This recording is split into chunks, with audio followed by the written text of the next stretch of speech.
Voici quelques questions auxquelles je vais répondre très rapidement sans beaucoup d'explications. Tu peux soit me faire confiance pour les réponses, soit faire toi-même un peu de recherche pour confirmer ce que je dis.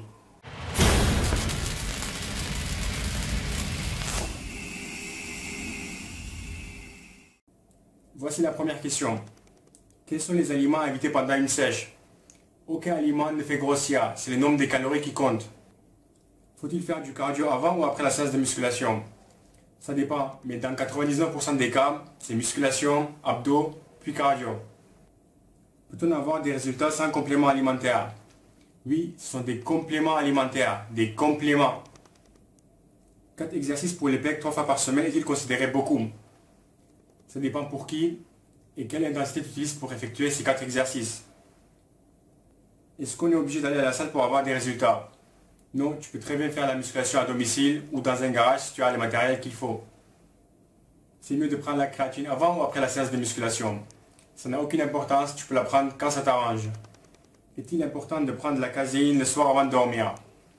Non, pas du tout. Moi personnellement, je te conseille, si tu vas prendre la protéine en poudre, de prendre la whey, elle est de qualité supérieure.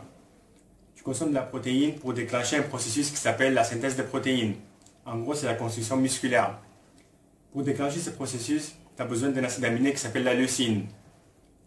Tu la trouves beaucoup dans la whey et pas assez ou pas du tout dans la caséine, je ne suis pas à 100% sûr. Donc tu peux prendre la caséine le soir et ajouter un peu de la leucine, ou prendre la whey.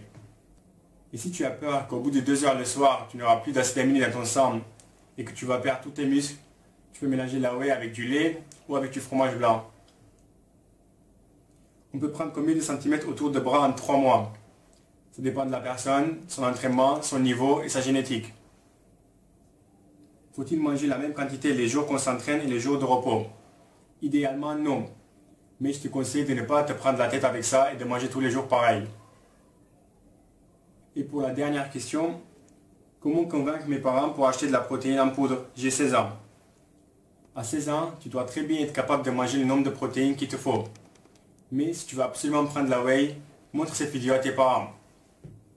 Alors les protéines en poudre, c'est les mêmes protéines qui se trouvent dans le lait, dans les œufs, dans la viande, les poissons. La whey est de bonne qualité, avec la protéine des œufs, sont les 2 meilleures sources de protéines.